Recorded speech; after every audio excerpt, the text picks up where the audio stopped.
Bueno, en este módulo veremos una de las enfermedades huérfanas más frecuentes, enfermedades huérfanas por su poca frecuencia, sin embargo, dentro de su poca frecuencia, la enfermedad de Gaucher, la enfermedad lisosomal más frecuente. Este es una enfermedad crónica, progresiva, multisistémica porque afecta a muchos órganos de la economía, y la característica es que los pacientes sobreviven hasta la adultez perfectamente bien.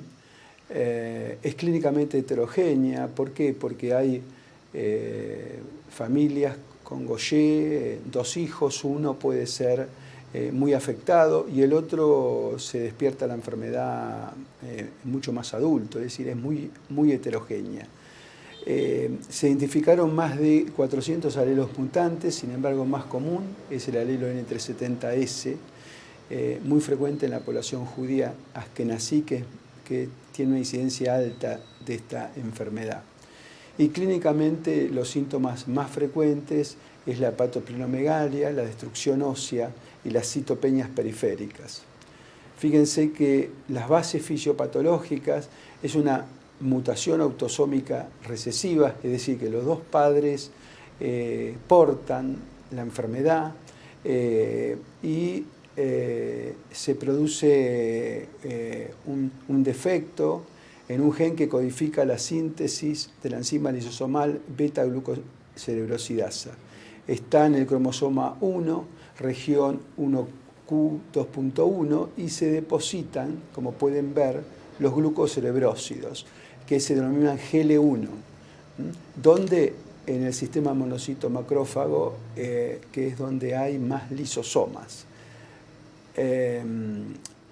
La deficiencia produce una acumulación de GL1 y los síntomas se relacionan a esa acumulación. Es decir, hay GL1 en la médula ósea, en el vaso, en el hígado, en los huesos y en las formas neurológicas que son poco frecuentes en el sistema nervioso central.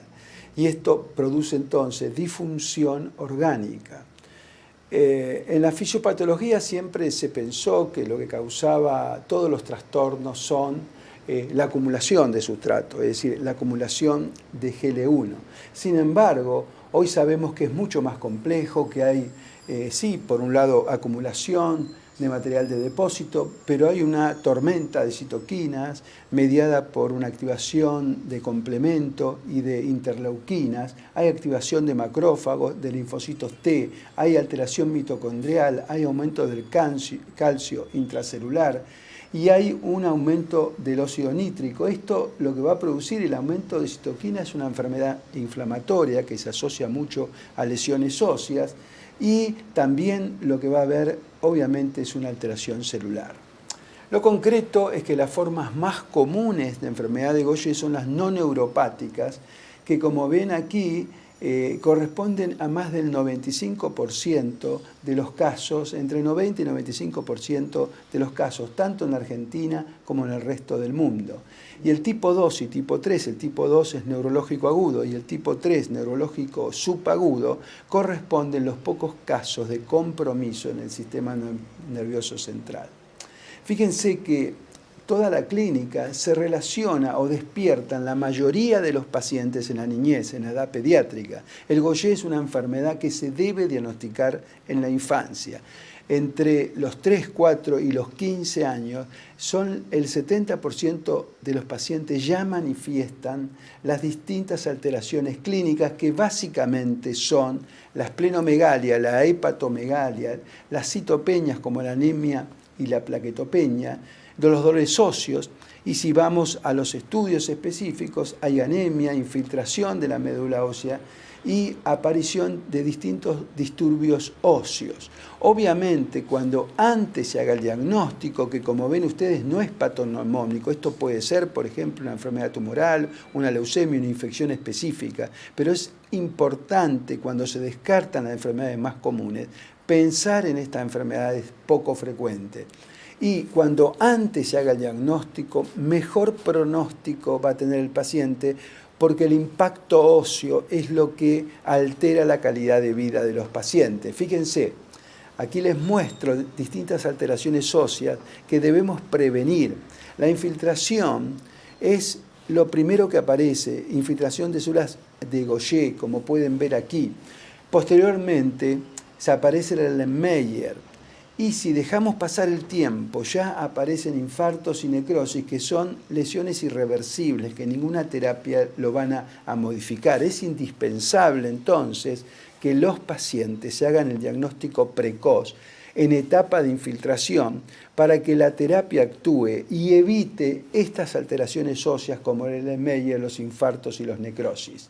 Esta es una publicación nuestra del Grupo Argentina donde demostró que hay factores pronósticos que van a evitar que los pacientes puedan tener lesiones óseas, como la ausencia de esplenectomía, el diagnóstico temprano y tratamiento temprano, las dosis adecuadas de acuerdo al riesgo y la buena adherencia a la terapia. Es fundamental que los pacientes cumplan la terapia adecuadamente para evitar las lesiones óseas.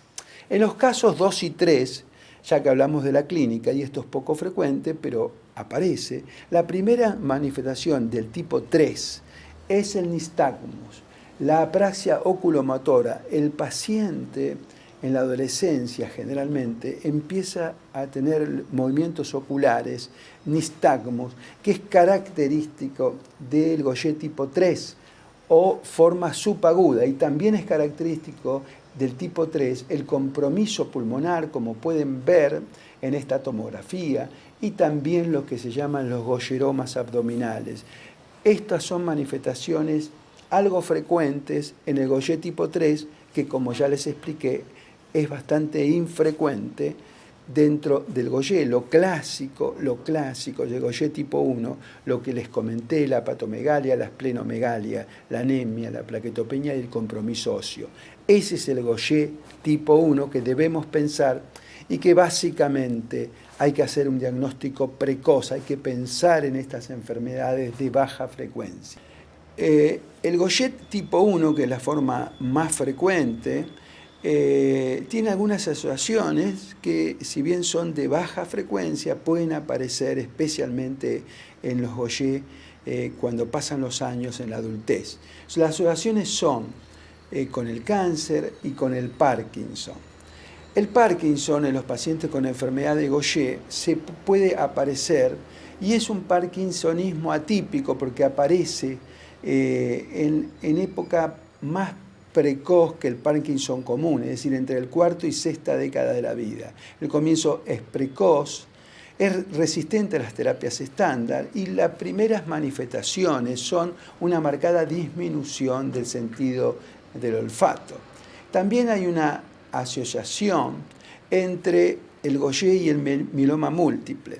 Hay mayor incidencia, aproximadamente, según la literatura, el riesgo relativo es de 5 veces más frecuente, y pueden aparecer en etapas más precoces que lo común, por ejemplo a los 40 años, algunos pacientes con mieloma. Obviamente no quiero decir que todos los pacientes con Gaucher tipo 1 van a hacer Parkinson y mieloma, sino algunos pacientes. En el registro argentino, con 320 pacientes, solamente hay 2 pacientes con Parkinson, un paciente con mieloma y un paciente con linfoma. Y son mucha la cantidad de pacientes, es decir, que estas mayores incidencias, si bien están relatadas, en nuestra experiencia es de baja frecuencia.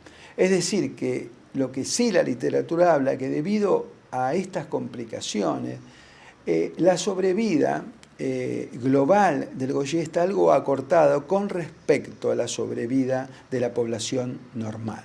Pero básicamente, pensemos entonces, para ir concluyendo, que el Gaucher es la enfermedad lisosomal más frecuente, que es autosómico recesivo, que las manifestaciones más comunes corresponden al Gaucher tipo 1, que es la esplenomegalia y la plaquetopenia, son los síntomas más precoces, que hay alteraciones óseas que debemos evitarlas con el diagnóstico precoz, y que hay algunas asociaciones con otras enfermedades como el Parkinson y el mieloma que, si bien son de baja frecuencia, la tenemos que tener presente en el seguimiento de estos pacientes.